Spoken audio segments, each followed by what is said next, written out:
अस्सलाम वालेकुम। Lecture 36 start करते हैं कैफ वन का। वहीं खड़े हो जाना आप। अच्छा जी। अच्छा जी, आप लोगों की कल असेसमेंट है।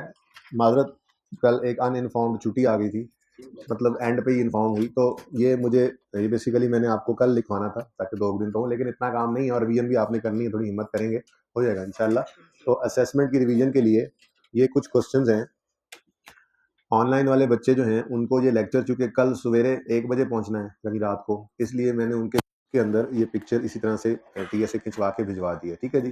तो बहरहाल आप लोग भी रिवीजन ऑनलाइन वाले उम्मीद है कर चुके होंगे ये लेक्चर सुनते हुए ही, और आप लोग भी इंशाल्लाह आज जाके इसको टिका के रिवीजन में ले आएंगे। ठीक है। अच्छा जी, ये कुछ क्वेश्चंस हैं, ये बड़ी क्लियरली लिख दिया जहाँ पे पेज नंबर की जरूरत पड़ी है। ज़्यादा टाइम आइए 16 के सवालों के ऊपर ही लगने वाला है। बाकी तो आई 36 के सवाल छोटे छोटे। एक्रूवल के क्वेश्चंस मैंने सारे नहीं रखे। एक्सपेंसेस के लिए सिर्फ एक क्वेश्चन 11 यूरा वाला कह दिया, और इनकम के लिए 2 क्वेश्चंस कह दिया आपको रिवीजन के लिए। ठीक है। और IS 23 में आपको मैंने 22 करवाया था, 23, 24, 25 होमवर्क में थे। कितने बच्चों ने अटेम्प्ट किए घर पे? अब देख लो, ये बहुत काम है दूसरी क्लास से, सचमुच। ये बीच में पूरा पिंड जो है ना, ये करके नहीं आता था। तो मैंने बहरहाल, चूंकि मसले मसाइल इन सवालों में आपको होने थे, इनके ऊपर भी डिस्कशन में तकरीबन को आधा 1 घंटा मेरा लग गया था। अगर वो आधा घंटा ना लगता तो बोरिंग कॉस्ट में स्पेसिफिक लोन की डिस्कशन कंप्लीट हो जाती। खैर, काफ़ी हद तक बोरिंग कॉस्ट हमने आज कर लिया है, जो बेसिक बेसिक बुनियाद डाली हुई है। अब मेरे ख्याल में कॉन्सेप्चुअली मजीद 3 दिन में या 4 दिन में ये टॉपिक खत्म होता है इसके बाद, लेकिन 5 से 6 दिन लग जाते हैं क्योंकि प्रैक्टिस भी हम कर ही रहे होते हैं। वो तो चलेगा ही उसके हिसाब से। जाहिर है, जब तक हमारी तसल्ली ना हो, आपको पता है हमने जो है वो करते रहना होता है उस टॉपिक को। ठीक है ना। अच्छा, तो ये रिवीजन आपने लाजमी कर लेनी है, असेसमेंट आपने अच्छे तरीके से देनी है। ठीक है।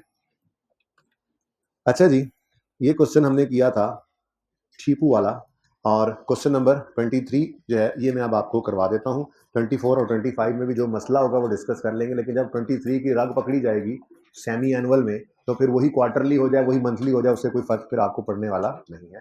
तो क्वेश्चन नंबर 23 जो होमवर्क में था वो मैं आपके साथ डिस्कस करने लगा हूँ तफसील के साथ। फिर जब बोरिंग कॉस्ट पे वापस जाते हैं तो मैं वो वाली रिवीजन भी कर दूंगा। कल हमने जो बात की थी, बेटा बातें ना किया करें प्लीज, बातें ना किया करें आहिस्ता से भी, फीमेल स्टूडेंट्स भी। मेरे दरवाजा बंद कर दो यार। तो बोरिंग कॉस्ट पे जब जाएंगे तो वो जो मैंने क्वालिफाइंग एसिड और जो थोड़ी सी बात डिस्कस की थी वो भी रिवाइज कर लेंगे। फिलहाल हम इस क्वेश्चन को करते हैं। ठीक है जी। हमने टीपू वाला सवाल किया था, किसी मसला इसमें तो नहीं है। अच्छा, अब देखें, 2 सिचुएशंस होती हैं। मैं सालाना के हिसाब से समझा देता हूँ, और फिर वो क्वार्टरली हो मंथली हो जो भी हो तो फिर चलता ही रहता है। मिसाल के तौर पे 1 जनवरी 20 साल का शुरू है और 31 दिसंबर खत्म है 20। ठीक है जी। 1 जनवरी को, फॉर एग्जांपल 1 जनवरी को लोन ऑब्टेन किया इन्होंने। ठीक है जी। अब सालाना, 6 मंथली तो आगे आ रहा है ना। ठीक है। सालाना जो है किस्त पे की जाती है और सालाना ही इंटरेस्ट पे किया जाता है। ये एग्जांपल है मेरी। ठीक है। अब 2 सिचुएशंस हुआ करेंगी, या तो इस 6 महीने का इंटरेस्ट 1 जनवरी से 31 दिसंबर तक का, और एक किस्त, सालाना किस्त। मिसाल के तौर पे ये लोन जो है ये 1,000 रुपए का है। ठीक है जी। और 200 रुपए इसकी सालाना किस्त है। ठीक है। अब 1 साल बाद इसकी किस्त पे होनी है, तो 2 ऑप्शंस हुआ करते हैं, 2 तरह के एग्रीमेंट्स आया करते हैं। ठीक है। या तो सवाल में लिखा होगा कि लोन इंस्टॉलमेंट, प्रिंसिपल अमाउंट या instalment and interest is payable, is payable. 2 option होते हैं। क्या तो यूं लिख दिया जाए, is payable at, is payable यूं लिख लें, एवरी 31 दिसंबर। ठीक है। या यूं लिख दें कि एवरी 1 जनवरी। अब ये 2 अलग अलग सिनेरियोज बन जाते हैं, हालांकि सवाल एक ही होता है। एक एग्रीमेंट हुआ बैंक के साथ, 1,000 का लोन लिया, 200 रुपए की किस्तें पे करनी थी। अब ये दोनों तरह की अरेंजमेंट्स हो सकती हैं। या तो बैंक ये कह दे कि आपने किस्त और इस साल का इंटरेस्ट साल के आखिरी दिन पे कर देना है, साल के आखिरी दिन पे कर देना है। तो इसका मतलब आप 2 एंट्रीज पास करेंगे, 2 एंट्रीज पास होंगी। पहली एंट्री होगी लोन डेबिट, कैश क्रेडिट, किस्त पे हो गई। ठीक है। इतने गुस्से से नहीं लिखते। जी पहली एंट्री होगी लोन पेएबल डेबिट, क्योंकि यहां पे जब लोन ऑब्टेन करना है तो उसकी एंट्री क्या करनी है आपने, कैश डेबिट लोन क्रेडिट। अब उसकी पेमेंट होनी है तो loan payable debit cash credit 200 रुपए से, ऐसा ही है, ठीक है। इसको जरा थोड़ी देर आगे ले लेंगे, ठीक है जी। और दूसरी चीज होगी इंटरेस्ट की पेमेंट की, और इंटरेस्ट की पेमेंट की एंट्री होगी क्योंकि इंटरेस्ट पे हो रहा है, तो interest expense debit cash credit. Let's say 10% interest था तो कितना बनता है, बोल दें 1000 पे 10% लगा दें, 100 रुपए का इंटरेस्ट आ गया, ठीक है। इसका सर उड़ा देते हैं। ये दो एंट्रीज हो गई, बात समझ आई। अगर सवाल में लिखा हुआ है कि जी इस लोन की प्रिंसिपल अमाउंट और इंटरेस्ट ये 31 दिसंबर को पे होनी है, तो हर 31 दिसंबर को लोन की इंस्टॉलमेंट भी पे होगी और इंटरेस्ट भी पे हो जाएगा। लेकिन अगर यूं ही लिख दे सवाल के अंदर कि instalment and interest is payable on first day of next year, या यूं कह दे ऑन एवरी यकम जनवरी, तो यकम जनवरी 20 को लोन लिया तो इसी दिन किस्त पे हो जानी। इसका मतलब स्टार्ट होगी इंस्टॉलमेंट पे होना यकम जनवरी 21 से।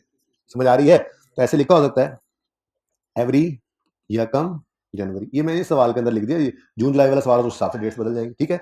अब अगर ये बात लिखी हुई हो तो मेरे बच्चों 31 दिसंबर पे खड़े होकर, ये एंट्रीज हम किस दिन पास कर रहे होते हैं, ये फॉर द ईयर 31 दिसंबर, ठीक है ना। 31 दिसंबर पे खड़े होकर लोन की रीपेमेंट की कोई एंट्री पास नहीं होगी क्योंकि किस्त पे होनी नहीं है। साथ हो जाए बेटा प्लीज जल्दी से, ये टाइम पे आया करें। आप अगली सीट अगली रो वाले भी साथ साथ होके की जगह बना दें, प्लीज जल्दी करें। जिनके पास जगह है प्लीज, क्लास डिस्टर्ब होती है, साथ साथ हो जाए, प्लीज जल्दी करें यार। पॉज जी। देखें जी, मैं ये अर्ज कर रहा हूं कि अगर मैं यहां पे बेसिकली मैं कर क्या रहा हूं ये जरा समझे पहले, ठीक है। मैं कह रहा हूं journal entries to be passed on 31 December 2020, ये बात हो रही है। Journal entries to be passed, ये पास लिखने की कोशिश की थी मैंने, पता नहीं क्या हो गया। To be passed on 31 December 20, ठीक है। अब 31 दिसंबर 20 पे एंट्रीज पास करनी है और एग्रीमेंट में लिखा हुआ है कि प्रिंसिपल और इंटरेस्ट 31 दिसंबर को रीपे होना है। तो इसका मतलब 31 दिसंबर 20 पर 200 रुपए की loan payable debit cash credit की एंट्री होगी। ऊपर देख लेना भाई, इधर देख लेना, क्या देख रहा है नीचे, क्या ढूंढ रहा है यार, हद होगी यार, इधर देख लेना। और इंटरेस्ट एक्सपेंस डेबिट कैश। और अगर इसी एग्रीमेंट में लिखा हो इस तरह से कि instalment interest is to be is payable on every यकम जनवरी स्टार्टिंग फ्रॉम यकम जनवरी 21, ऐसे लिखा होता है ना सवालों में। अब जब हम 31 दिसंबर पे आएंगे तो क्या 31 दिसंबर पे ये 200 की इंस्टॉलमेंट पे होगी? 31 दिसंबर पे नहीं होगी, अगले साल यकम जनवरी पे जाके होगी। लेकिन अहम बात यह है कि पूरे साल का इंटरेस्ट तो एक्रू हो गया है। इंटरेस्ट तो वक्त गुजरने के साथ साथ एक्रू होता है, तो पूरे साल अगर बैंक का पैसा इस्तेमाल कर लिया है तो पूरे साल का इंटरेस्ट एक्सपेंस डेबिट करके, नहीं कैश पे किया तो कोई बात नहीं, इंटरेस्ट पेएबल क्रेडिट कर लो 100 से। दो ऑप्शन हो सकते थे, ठीक है जी। अब होगा क्या, अब जब इस सिचुएशन में क्या होगा, इस सिचुएशन में जब यकम जनवरी 21 आएगा ना अगले साल का, तो अगले साल ये वाली एंट्री भी होगी लोन की किस्त, और ये पेएबल डेबिट होकर कैश क्रेडिट हो जाएगा, एक्सपेंस तो बुक नहीं होगा, ठीक है। क्या ऊपर लिखा हुआ है जर्नल एंट्री 31 दिसंबर 20 पे पास करो, मैंने ऑप्शंस दिए हैं। मैंने कहा कि ऐसे लिखा हो सकता था हमारे लोन के एग्रीमेंट में instalment and interest is payable every 31 December starting from 31 December 20। अब ये पूरी बात लिखने की जगह यहां नहीं थी यार, मैंने जबानी बता दिया था, उस वक्त आप सोए हुए थे जी। Instalment and interest is payable every 31 December starting from 31 December 20, ठीक है। और यहां पे लिखा हुआ है instalment and interest is payable every, ये मैंने जबानी बोला था, बस मेरी ये गलती थी, एवरी यकम जनवरी स्टार्टिंग फ्रॉम यकम जनवरी 21। भाई एग्रीमेंट समझो ना, एग्रीमेंट बैंक के साथ हो रहा है, ये लोन लिया है, सालाना इंटरेस्ट। सवाल में जाएंगे तो सवाल आएगा, नहीं तो मैंने सवाल बोला है, मैं सवाल में बोल रहा हूं कि 1000 का लोन लिया है, 200 रुपए की किस्त सालाना पे करनी है, साथ इंटरेस्ट भी पे करना है। दो ऑप्शंस होते हैं, बैंक कहता है या तो ये किस्त और इस साल का इंटरेस्ट इस साल के आखिरी दिन पे कर दो, या ये किस्त पहली और इस साल का इंटरेस्ट अगले साल के पहले दिन पे कर दो। तो अगर पहले साल के एंड पर किस्त भी पे हो गई, इंटरेस्ट भी पे हो गया, तो एंट्रीज ये होंगी। और अगर पहले साल के एंड पर किस्त पे नहीं होनी, इंटरेस्ट पे नहीं होना, तो किस्त पे होने की एंट्री तो तभी होगी जब किस्त में पे होना है। इंटरेस्ट एक्सपेंस तो रिकॉर्ड करना है ना हमने, तो वो हम पेबल के साथ रिकॉर्ड कर लेंगे, सिर्फ इतनी सी बात की। ठीक है, कुछ समझ आई थोड़ी बहुत जी। क्वेश्चन में चलते हैं। असल में जो टीपू वाला सवाल करवाया था वो ये वाला सिनेरियो था। मैं बदलता हूं, अब बदलना क्या है वैसे, चलो वो 6-6 महीने वाला है, मैंने साल से समझाया, ठीक है ना। टीपू वाला सिनेरियो ये था कि साल के एंड पर कोई इंटरेस्ट पेबल नहीं निकला था, क्योंकि साल के एंड पर ही किस्त भी पे हो रही थी और इंटरेस्ट भी पे हो रहा था। लेकिन जो अभी आतिफ वाला सवाल हम करने लगे हैं, इसके अंदर ये सिचुएशन बननी है, ठीक है। लेकिन वो डिफरेंट क्यों है कि किस्तें अलग से पे हो रही हैं, वो सेमी एनुअल है। सवाल पूरा कर लेते हैं चलो जी। 23 क्वेश्चन है, आतिफ ऑब्टेन लोन, समझ आ जाएगी अब ये बात, amounting to 70 million from UBL on यकम जुलाई 2014। यकम जुलाई 2014 पर लोन कितना लिया है जी? 70। ये है जनाब 2014 का साल, ये 2015, ये 2016। हमें पता नहीं आगे जाने की जरूरत भी पड़ेगी या नहीं, मैंने वैसे ही आपको सिखा दिया है कि आप जो है वो करंट निकाल लिया करें, बाकी सब नॉन करंट होता है। तो पूरी टाइमलाइन हम को नहीं बना रहे, ठीक है, टेंशन न लें, बस ये सवाल को ध्यान से देखें भाई। ये सवाल भी सामने मौजूद है, अब कोई नीचे नहीं देखेगा, ठीक है। सब बोर्ड की तरफ देखें और पूरे ध्यान से देखें, जब तक समझ ना आए हम आगे नहीं जाएंगे, ओके। यकम जुलाई 2014 पर 70 रुपए का लोन इन्होंने ले लिया, ये बात यहां से नजर आ रही है। Atif obtained loan amounting to 70 million on यकम जुलाई 14। मुत्तफिक हो इससे? आगे कहता है it carries markup eight 15% per annum, इससे भी इत्तेफाक है, इंटरेस्ट रेट आगे कहता है the loan is repayable in semi annual instalments of 5 million each starting from यकम जनवरी 15। अब खुद सोचो ना, सेमी एनुअल इंस्टॉलमेंट है, यकम जुलाई को अगर लोन लिया है तो पहली किस्त ने तो पे होना था फिर 31 दिसंबर 14 पर, सॉरी 31 दिसंबर 14, लेकिन वो 31 दिसंबर 14 पर कुछ पे नहीं कर रहा, बल्कि कब कर रहा है? यकम जनवरी 15 अगले साल। ये है डिफरेंस इससे, ये ऊपर वाला सवाल। यहां पे क्या हो रहा था, सवाल पढ़ते हैं, सवाल पढ़ लो, ये देखो, Tipu loan is repayable in semi annual instalment starting from 30 June. तो हर 30 जून और 31 दिसंबर, 30 जून 31 दिसंबर, 30 जून 31 दिसंबर, 30 जून 31 दिसंबर होता जा रहा था ये पे। लेकिन यहां पे क्या सीन है, यहां पे क्या सीन है, तो कहता है जी आतिफ ने लोन ऑब्टेन किया है और यकम जुलाई को किया है। अब अगर पुराने सवाल जैसा था तो वो क्या कहता, loan is repayable in semi annual instalment 5 million starting from 31 December 14। लेकिन ऐसा नहीं हुआ, बल्कि कह रहा है यकम जनवरी 15। अब इसका मतलब क्या होगा, अरेंजमेंट ये चलेगा, यकम जनवरी 15, फिर यकम जुलाई 15, फिर यकम जनवरी 16, फिर यकम 16 हो गया, यकम जनवरी 16, यकम जुलाई 16, यकम जनवरी 17, यकम जुलाई, क्या फर्क पड़ा, समझ आइए बात की। पिछला सवाल था वो कह रहा था 30 जून 31 दिसंबर, 30 जून 31 दिसंबर, 30 जून 31 दिसंबर, किस्त भी हो रही है, लोन भी, इंटरेस्ट भी पे हो रहा है, ठीक है। और यहाँ पे क्या हो रहा है, यकम जुलाई यकम जनवरी, यकम जुलाई यकम जनवरी। अब मसला क्या आएगा, मसला इन दोनों के फर्क यह है कि इस सवाल में 31 दिसंबर तक का इंटरेस्ट 31 दिसंबर 15 की शाम को पे हो जाना है, ठीक है। लेकिन इस सवाल के अंदर क्या होगा, 31 दिसंबर 14 तक का इंटरेस्ट 31 दिसंबर 14 की शाम को पे नहीं होगा, वो अगले साल के पहले दिन पे होना है, तो क्लोजिंग डेट पे पेबल आ जाएगा। ये बात समझा रहा था दोस्तों सिर्फ, ठीक है। चलो सवाल शुरू करते हैं। अब किस्तें हैं 5-5 मिलियन की। अच्छा, अब देखना जरा इधर, 31 दिसंबर 14 पर कितनी रीपेमेंट की है आपने? 0, ठीक है। क्यों? अगले साल के पहले दिन पे करना है, तो ये तो पूरा 70 ही अभी भी लायबिलिटी। अब इधर देखो बारीक सा, ये मैंने कोशिश की है कि मैं यहां पे बना दूं यकम जनवरी, ठीक है। ये क्या है, ये है यकम जनवरी 15, यकम जनवरी 15। तो किस्त किस दिन पे हो रही है, यकम जनवरी 15 पर, कितनी जी? -5। तो भाई 31 दिसंबर 14 पर तो पूरा 70 ही लायबिलिटी है ना। फिर ऐसे ही अगली किस्त पे होगी कब, 30 जून की बजाय यकम जुलाई 15, 5। फिर ऐसे ही ये देखो यकम जनवरी 16, फिर यकम जुलाई 16।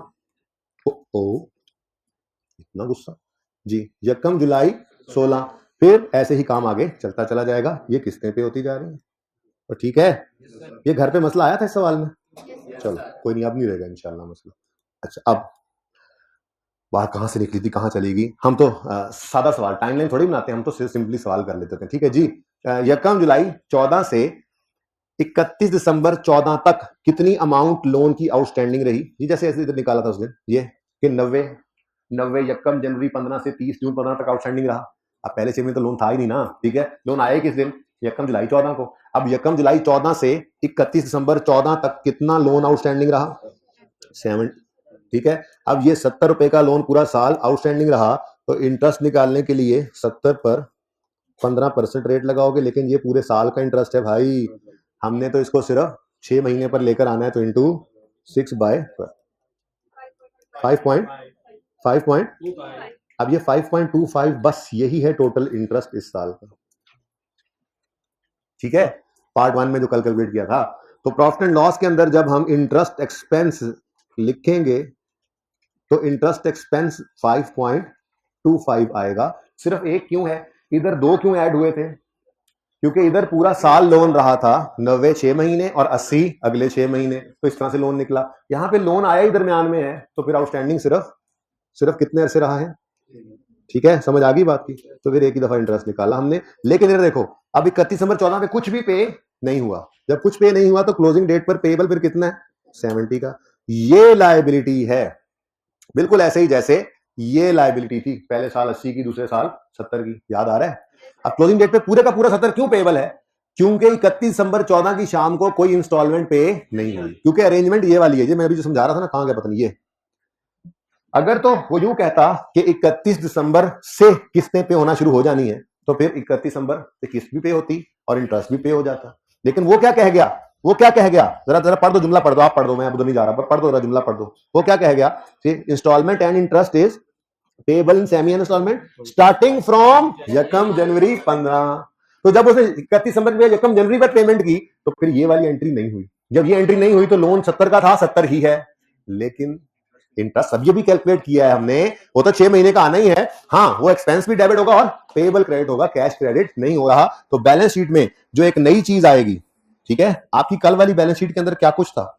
आपकी कल वाली बैलेंस शीट में था लॉन्ग टर्म लोन, बोलो, और current portion of long term loan था। ऐसे ही है, लिख ले भाई, लिख ले। Current portion of long term loan था। लेकिन आज एक नई चीज आ गई, वो है इंटरेस्ट पेएबल। ठीक है, इंटरेस्ट पेएबल कितना जी? 5.25। क्यों बच्चों? 31 दिसंबर 14 की शाम को ये एक्सपेंस डेबिट पेएबल क्रेडिट हुआ है, एक्सपेंस डेबिट कैश क्रेडिट नहीं हुआ। कल वाले सवाल में ऐसा क्यों नहीं हुआ था? कल वाले सवाल में इंटरेस्ट पेएबल नील क्यों है? मैंने नील पिछली क्लास में लिखा है, इंटरेस्ट पेएबल नहीं आ रहा। क्यों नहीं आ रहा? क्योंकि यहां पे अरेंजमेंट क्या था? यहां पे अरेंजमेंट था कि ये पहले 6 महीने के का इंटरेस्ट और किस्त ये 30 जून पे, फिर अगले 6 महीनों का इंटरेस्ट और किस्त 31 दिसंबर पे, फिर किस्त और इंटरेस्ट, फिर किस्त। तो 31 दिसंबर 15 पे जब किस्त भी पे हो गई तो लोन कम हो गया और इंटरेस्ट भी पे हो गया, तो एक्सपेंस तो डेबिट हुआ था लेकिन पेएबल नजर नहीं आ रहा था। ठीक है, तो इस सवाल के अंदर पेएबल नजर आने लगे। ठीक है, यहां तक को मसला। आगे बढ़े आगे। अच्छा चलो, पूरा तो कर लें इस सवाल को, इस साल को पूरे कर लें जी। अब जरा इधर देखें, अगली अरेंजमेंट फिर भी सेम ही है। अब आप खड़े होंगे 31 दिसंबर 2014 पर। यहां पे आप खड़ा करूं आपको, यहां पे आपको खड़ा करता हूं, खड़े हो जाए। और ऐनक आपने लगानी है वो जो सिर्फ देखेगी अगले 12 महीनों को। ये आपकी ऐनक है, ठीक है, आज ऐसे देख रही है। तो अगले 12 महीनों में 5 और 5 10, वही 2 किस्तें पे हो रही हैं। तो बोलो, तो फिर 31 दिसंबर 14 पे खड़े होकर लायबिलिटी तो पूरी 70 की ही है, लेकिन इसमें से 10 रुपए अगले 12 महीने में पे हो जाएंगे। तो इसको क्या कहते हैं हम? करंट। और अगर 10 करंट है तो 70 में से 10 माइनस कर दो, बाकी 60 क्या है? भाई साहब एक बात ध्यान में रखो, लायबिलिटी को हमने कम नहीं कर लिया। ये बच्चे कुछ कंफ्यूज होते हैं, पता नहीं क्यों होते हैं। मुझे एक बात बताओ, क्या मैंने ये लिखा हुआ कि ये 60 पेएबल है और ये 10 पेड है? क्या मैंने इसको लायबिलिटी नहीं लिखा हुआ? क्या लिखा हुआ बैलेंस शीट में? ये भी लायबिलिटी है, ये भी लायबिलिटी है, बस ये नॉन करंट है, ये करंट है। 70 का 70 31 दिसंबर 14 पे पेएबल है, इसमें से 10 अगले 12 महीनों में हो जाने, इसलिए करंट, बाकी नॉन करंट। ठीक है, समझ आ गई? चलें आगे। अच्छा अब देखो, मैंने अगला साल बनाने की जहमत ही कोई नहीं हुई, जहमत नहीं करनी। क्यों? करंट देख लिया, आसान है। ये 50 साल का लोन होता है, 50 साल की टाइमलाइन बना के नॉन करंट को कैलकुलेट करने लग जाएंगे। नहीं भाई, अगले 12 महीने देखो, करंट निकालो, टोटल में से करंट माइनस करो, बाकी सारा क्या है? Non current. चलें आगे। अच्छा जी, अब इंटरेस्ट कैलकुलेट करने की बारी आई। अब इधर देखो, ये 70 31 दिसंबर 14 पर आउटस्टैंडिंग है, पेएबल है, लेकिन अगले ही दिन यकम जनवरी 15 को ये 5। असल में ना टीपू क्या करता था? टीपू 31 दिसंबर 14 की शाम को आते हुए किस्त और इंटरेस्ट देके घर आता था। आतिश क्या करता है? शाम को घर आ जाता है और शुभ अगले दिन सुबह जाकर वो पे कर रहा है। इतना सा फर्क है और हमारी अकाउंटिंग में गड़बड़ हो जाती है सारी। ठीक है, अब यकम जनवरी 15 को 5 जब रीपे हो गया तो लायबिलिटी क्या 70 भी रहेगी? नहीं, 65 हो गई। अब यकम जनवरी 15 से 30 जून 15 तक 6 महीने, ये 70 नहीं 65 आउटस्टैंडिंग है, और फिर 5 पे होने के बाद 60 आउटस्टैंडिंग है। बात समझ आ रही है? तो इंटरेस्ट कैलकुलेट करना है तो 60 इंटू 15% इंटू 6/12 और फिर 50, गलत सॉरी अच्छा सॉरी 65 और 60 इंटू 15% इंटू 6/12, आंसर बताओ। 88 और 4.50, टोटल 9.38, ग्रैंड टोटल आ गया 9.38। लो भाई बातें मत करो करके आहिस्ता आहिस्ता जी, 9.38 आ गया इंटरेस्ट एक्सपेंस और 9.38 इंटरेस्ट पेबल आ गया। हाँ सारे चुप करके देख रहे हैं। 9 ये नहीं करना इस साल इतना है तो इस साल भी जो एक्सपेंस था वही पेबल, यहां भी एक्सपेंस पेबल। भाई ऐसी कहानी नहीं है। असल मसला ये था पिछले साल में, ओह किधर गया ये, पिछले साल में क्या था भाई, पिछले साल में सिर्फ इन 6 महीनों का इंटरेस्ट था, आखिरी 6 महीनों का, जो छठे महीने के आखिरी दिन पे नहीं हुआ तो पेएबल था। अब अगले साल में पहले 6 महीने भी हैं और अगले 6, ये जो पहले 6 महीनों का इंटरेस्ट है 30 जून 15 पे तो आप इसको पेएबल कह सकते हैं, लेकिन यकम जुलाई 15 को किस्त के साथ इसने क्या हो जाना था, पे हो गया पे। उसके बाद ये वाला है इंटरेस्ट जो सिर्फ पेएबल नजर आएगा। तो 9.38 के धोखे में ना आ जाना कि उधर भी सेम तो इधर भी सेम, ध्यान से देख लो पेएबल कितना है, पेएबल सिर्फ 4.5, ठीक है, अगला तो सेम ही है। अब जब 2 किस्तें पे हो गई मजीद तो 60 पेएबल है आप पर, बोलो 60 लायबिलिटी है। 31 दिसंबर 15 पे खड़े होकर 60 रुपए की लायबिलिटी है, जिसमें से 10 करंट पे नहीं हो गई, 10 करंट है, 60 की लायबिलिटी है बच्चों। यही तो हमने कहा था कि 60 अगले साल भी लायबिलिटी होगी, देखो लायबिलिटी की है 15 के एंड पे आते। अब इस 60 में से 10 करंट और बाकी 50 नॉन करंट, अगेन 60 को ही आपने तोड़कर लिखा है, ठीक है जी। ये सवाल कंप्लीट हो गया। कोई क्वेश्चन है तो पूछ सकते हैं। ये मैंने क्या पूछा है आपसे अभी, ये क्वेश्चन कर दिया, इसके होमवर्क में कोई मसला है तो बता।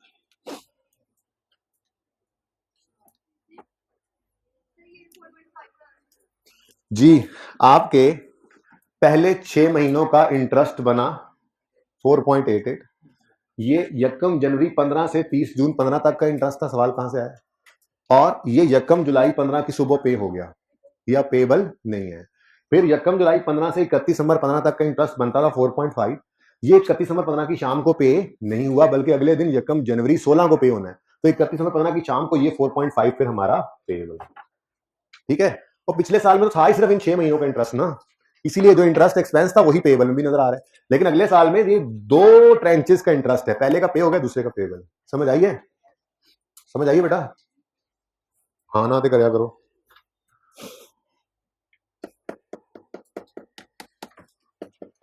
हाँ भाई तुम्हारी तबीयत खुद बेहतर हुई है, वो मेरी गलती यार, मैंने ऐसे ही हवाई सवाल करा दी, यही सवाल करा था। अच्छा जी, अब अगली बात, अगर यही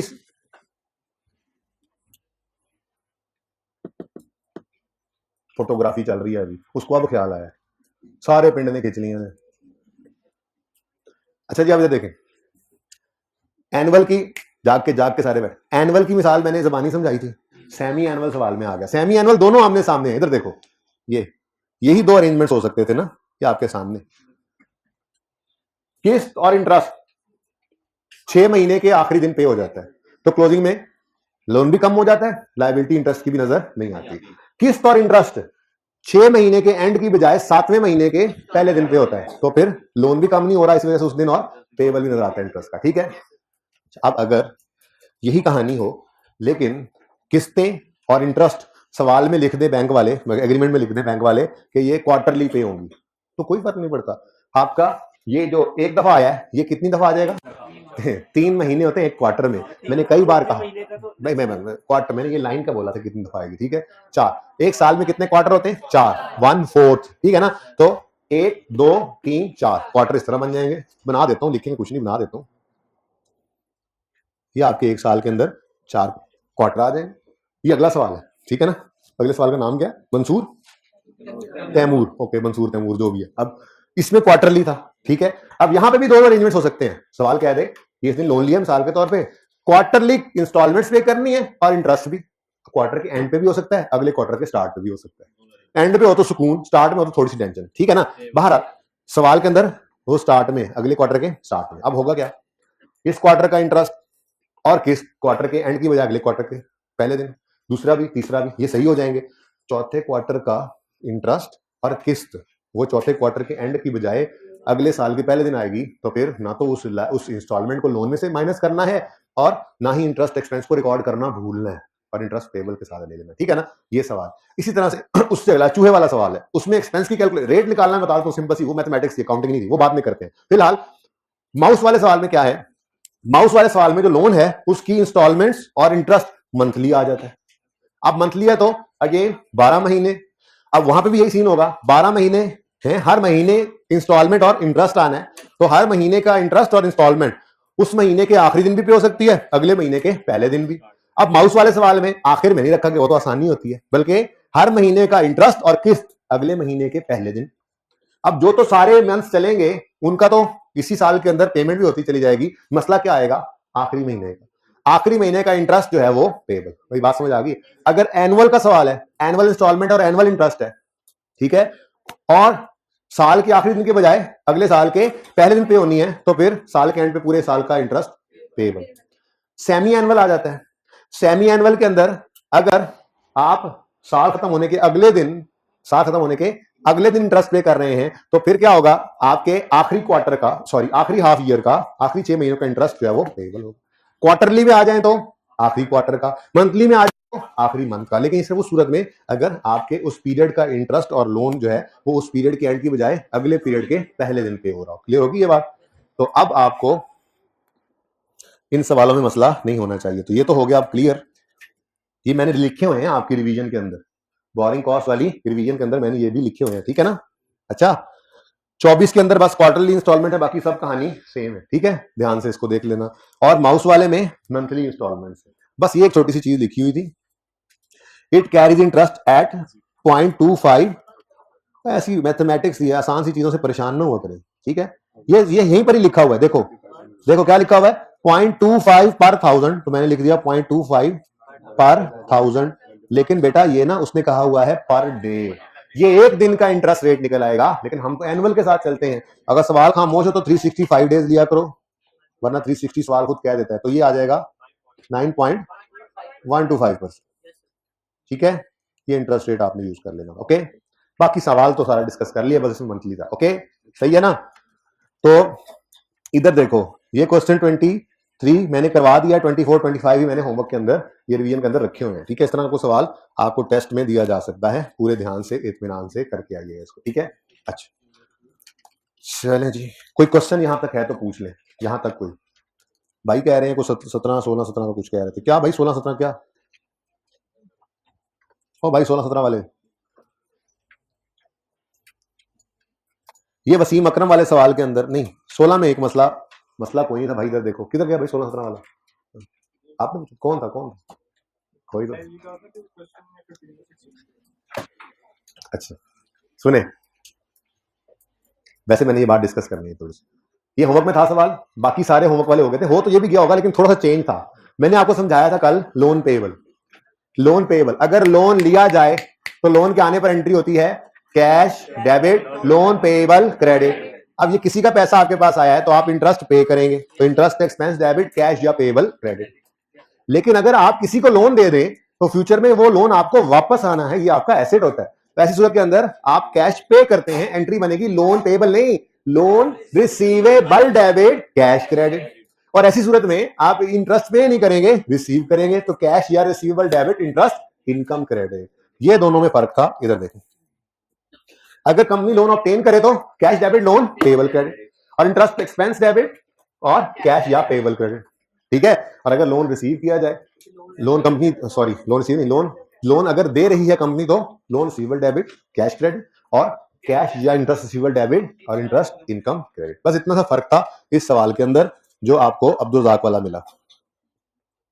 अब्दुल रज़ाक वाले सवाल के अंदर आपको बना ले, ऑनलाइन वाले गिला किया गई तस्वीर आप खींचने का कहते हैं, हम नहीं कह सकते, कोई मोबाइल वाले भी होते हैं, तो चलो उसके लिए मैं थोड़ा सा पॉज ले लिया करूंगा, जो नोट करने वाली बात होगी। फिलहाल तो सवाल साथ साथ चल रहे हैं, तो यहाँ पॉज करके नोट कर लिया करें ऑनलाइन वालों। अच्छा जी, ये ऐसी बात थी, कोई इतनी इंपॉर्टेंट नहीं थी। मैं इस सवाल को जरा देखना चाह रहा था। इधर देखें, ट्रायल बैलेंस के अंदर लिखा हुआ है लोन टू एम्प्लॉइज, किसी को लोन दिया है ना, लोन दिया है टू एम्प्लॉइज, तो फिर ये लोन रिसीवेबल है। लोन भी लिखा होता, सिर्फ टू एम्प्लॉइज ना लिखा होता, ट्रायल में डेबिट साइड पे लगाने का मतलब ही क्या है, ये एसेट है, ये लोन रिसीवेबल है। अगली बात, interest on loan to employees नहीं लिखा होता, सिर्फ इंटरेस्ट लिखा होता। नजर किधर आ रहा है, क्रेडिट साइड पे, तो फिर ये इनकम ही होती है जो क्रेडिट साइड में नजर आती है, हमें यहीं से ही पता चल जाता है। लेकिन ये सवाल तो क्लियर है, ठीक है। अच्छा जी, इधर मैंने जी आपको सिर्फ 15 और 16 आई थिंक होमवर्क वो रिवीजन के अंदर दिए हैं, 15 और 16 एक्रूअल में, ठीक है ना, यही दोनों दिए हैं होमवर्क के अंदर। चलें जी, यहां तक कोई क्वेश्चन है तो पूछ लें। नहीं नहीं, चलो। कल हमने बात शुरू की थी कि बोरिंग कॉस्ट क्या होती है, बोरिंग कॉस्ट क्या होती है, बोरिंग कॉस्ट क्या होती है, बताया था, ऐसे ना करो। मैंने कहा बोरिंग, बोरिंग कहते हैं जब बैंक से लोन ऑब्टेन करें और उसपे कुछ कॉस्ट पे की जाती हैं, इंटरेस्ट हो गया, बैंक चार्जेस, बैंक कमीशन। मैंने इसलिए लिख लिया था ताकि वक्त जरूरत सनद रहे और काम आए, आप मुकर ना सके।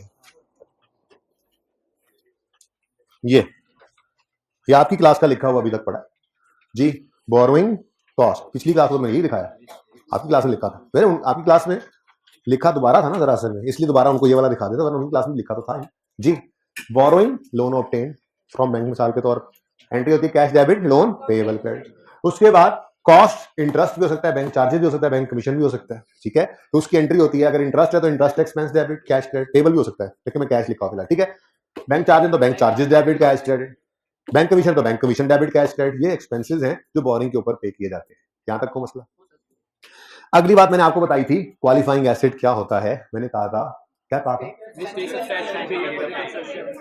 जो एसेट बनने में अच्छा खासा अरसा ले उसे कहते हैं क्वालिफाइंग एसेट। अब स्टैंडर्ड ने अच्छे खासे अरसे को डिफाइन नहीं किया था, तो हमने कहा था 3-4 महीने, अकाउंटेंट्स कहते हैं 3-4 महीने अगर किसी एसेट को बनने में लग जाए, ठीक है, तो वो एसेट क्वालिफाइंग एसेट जी। तो qualifying asset is an asset which takes a substantial period of time to get ready for its use। ये बिल्कुल आपकी क्लास की लिखी हुई डेफिनेशन है, ये मैंने मिटाई नहीं है, ठीक है। अगली चीज मैंने नहीं लिखी तो वो मैं मिटा दूं जरा, इससे पहले कि आप देखें ना देखो।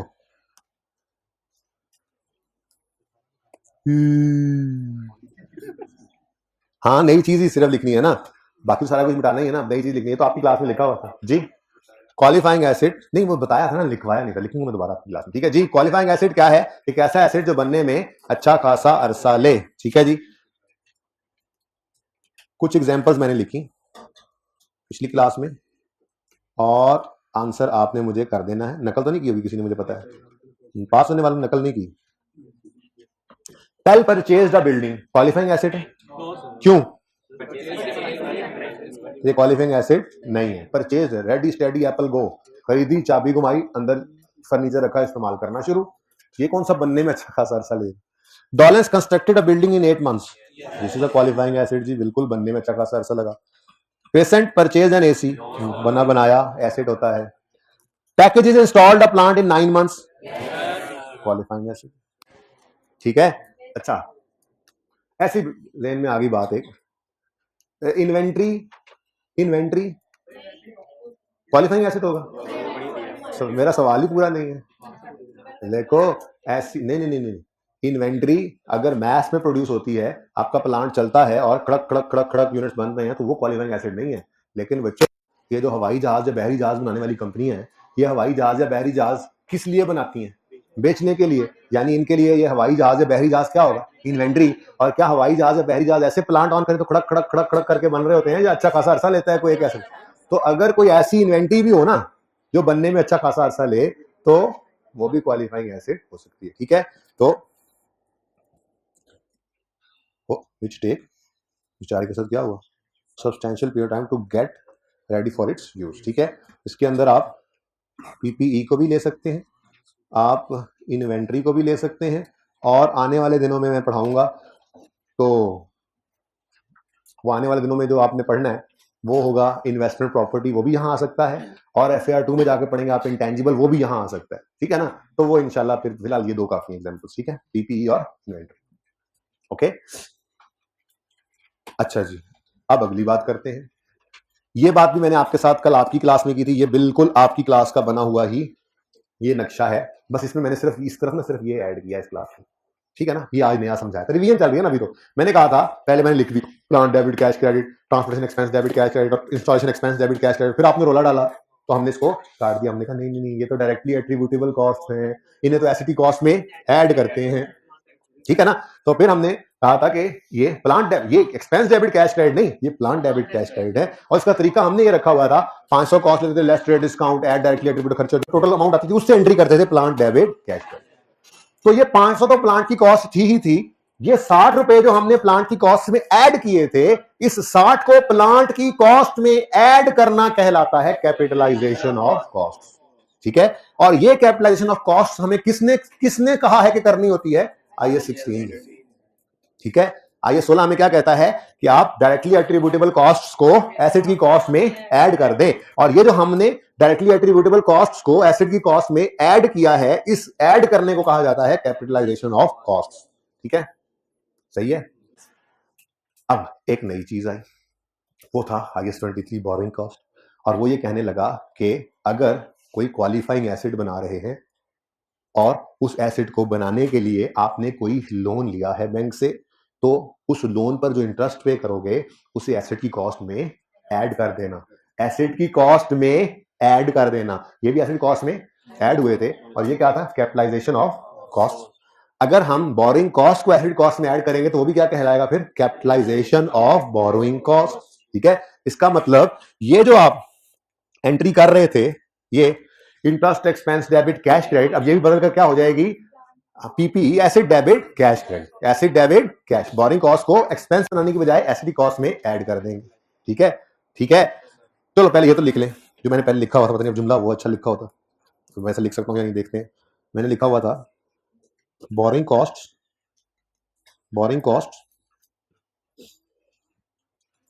पूरा लिखा हुआ था शायद, boring cost of a loan, borrowing cost लिख रहा हूं क्योंकि सिर्फ इंटरेस्ट लिख दूं ना तो कल को मैंने वो बैंक कमीशन या बैंक चार्जेस या लोन प्रोसेसिंग चार्जेस या लोन कमिटमेंट फी ऐसी कोई चीज अगर मैंने ऐड करने की कोशिश की तो आप आगे पकड़ लेंगे मुझे, सर आपने लिखा था इंटरेस्ट को ऐड करते हैं, इसलिए मैंने क्या लिख दिया, borrowing cost is a broader term जिसमें इंटरेस्ट भी आ जाएगा, जिसमें bank commission, bank charges, loan processing charges वगैरह भी आ जाते हैं, ठीक है। तो borrowing cost of a loan obtained for a qualifying asset, बच्चे सुनते हैं क्वालिफाइंग अटेम्प्ट है जी, मेरी क्वालिफाइंग अटेम्प्ट है, अच्छा। Borrowing cost of a loan, जिनके कैप के 2-3 पेपर रहते हैं सर, क्वालिफाइंग अटेम्प्ट थी सर, फिर 3 रहेगा। Borrowing cost of a loan obtained for a qualifying asset are capitalized, capitalize का मतलब क्या होगा जी, added to the cost of asset, ठीक है ना। लेकिन अब ये नहीं कि अन्य वाह, कोई ना कोई उसूल तो होगा, कोई ना कोई तरतीब तो होगी, ठीक है ना। किसी रेंज के अंदर रहते हुए देखो ना, असल में ना फिनोमिना समझो, एक है ये बिल्डिंग जो आपने बनी बनाई ले ली, इस पे तो बोरिंग कॉस्ट आपने कैपिटलाइज नहीं करनी क्योंकि ये क्वालिफाइंग एसेट ही नहीं है। लेकिन दूसरी तरफ एक बिल्डिंग आप 8 महीने में बनाते हैं तो स्टैंडर्ड कहता है इसकी कॉस्ट में एसेट आप इंटरेस्ट की कॉस्ट को ऐड कर सकते हो, ठीक है। अब फिनोमिना समझे ना, क्यों ऐसा कर रहे हैं, क्योंकि हम पहले से भी ऐसे ही करते थे भाई। ध्यान से इधर सरगोदे वाले इधर देख लो, हम ये कहते थे कि जी प्लांट खरीदा है, प्लांट चल पड़ा है, रास्ते में किराया पे किया, ऐड करो, इंश्योरेंस इन ट्रांजिट पे की, ऐड कर दो, custom duty non refundable taxes पे किए, ऐड कर दो, ठीक है जी, इंस्टॉलेशन पे की, ऐड कर दो, कंसल्टेंट को पैसे दिए, ऐड कर दो, टेस्ट रन ग्र करके चेक करो, वो पैसे भी ऐड कर दो, और बस उसके बाद नहीं। क्या मतलब, जब एसेट रेडी टू यूज हो जाता था तो कॉस्ट को ऐड करना रोक देते थे। अब ये थोड़ा ही है कि अगर IAS 23 ने कह दिया बोरिंग कॉस्ट को कैपिटलाइज करना है तो आपने लोन लिया 10 साल बाद वापस करना है, बिल्डिंग 6 महीने में बन गई, अगले 10 साल उस इंटरेस्ट को इस बिल्डिंग कॉस्ट में ऐड ही करते रहो, ऐसा तो नहीं होगा ना। तो बोलो, तो कहीं ना कहीं तो रोकना पड़ेगा और किसी ना किसी दिन से शुरू भी करना पड़ेगा। जैसे मिसाल के तौर पे 1 जनवरी को लोन लिया और 1 मार्च को, पहला सवाल है या अप्रैल को भी, 1 मार्च को बिल्डिंग बनाना शुरू की, अब यकम जनवरी से बैंक ने तो इंटरेस्ट लेना शुरू कर देना है, तो आप एसडी कॉस्ट में ऐड कर दोगे, तो खुदाई करोगे बुनियादों की, नहीं होगी, नीचे से इंटरेस्ट निकल आएगा, क्या है जी कैपिटलाइज हुआ पड़ा है जी। ऐसे नहीं होता, कोई ना कोई स्टार्टिंग पॉइंट होगा और कोई ना कोई एंडिंग पॉइंट भी होगा। ये तो है कि क्वालिफाइंग एसिड बनाने के लिए अगर कोई लोन लिया है और उसमें कोई कॉस्ट आपने इनकर की है तो उसे एसिड कॉस्ट में ऐड करना है, लेकिन किसी ना किसी लिमिट में रहते हुए, किसी वक्त शुरू करना होगा, किसी वक्त रोकना भी होगा। ये नहीं कि बस फिर सारी जिंदगी का इंटरेस्ट ऐड ही होता रहेगा, ठीक है, तो सही है। तो ये असल में बात कर रहा था कि हम कैपिटलाइजेशन ऑफ बोरिंग कॉस्ट शुरू किस दिन से करेंगे और बोरिंग कॉस्ट की कैपिटलाइजेशन को रोकेंगे किस दिन। कैपिटलाइजेशन का मतलब क्या होता है? Added to cost of asset, किस दिन शुरू करना है और किस दिन खत्म करना है, रोकना है, ठीक है। सवाल देखते हैं, सवाल नंबर 2 देखो, 3 के साथ क्या लिखा हुआ है? हाँ हाँ नहीं लिखा हुआ, HW लिखा हुआ है, होमवर्क। हाँ हाँ लगा हाँ लग रहा है होम वर्क, हाँ हाँ। ले भाई, ये सवाल मैंने यहां कर लिया था और अगला मेन सवाल पे उतर गया, ताकि ये वाला हमारे पास एक बार ना उसूल लिखा हुआ आ जाए। ये स्टैंडर्ड का उसूल है, जिसको आप आज मैं पूरी यहां पूरी अंग्रेजी में लिख लूंगा, आप 2-3 दिन पूरी अंग्रेजी में लिखेंगे ताकि याद हो जाए, ठीक है ना। तो मैं फिर ऑनवर्ड्स जब जरूरत पड़ेगी इसको ओपन कर लूंगा, ठीक है। चलो सवाल पढ़ते हैं। Question number 2, mister A obtained a loan of 10 lakh on यकम जनवरी 12, सफा नंबर 3 254 है, पे 254 है। बेसिक प्रैक्टिस क्वेश्चन, ये प्रैक्टिस क्वेश्चन से भी छोटे क्वेश्चन है, इनमें हम अपनी बुनियाद, और ये तीन दिन में मैक्सिमम हम बेसिक कॉन्सेप्ट कर लेंगे, प्रोग्रेस बिलिंग के अलावा।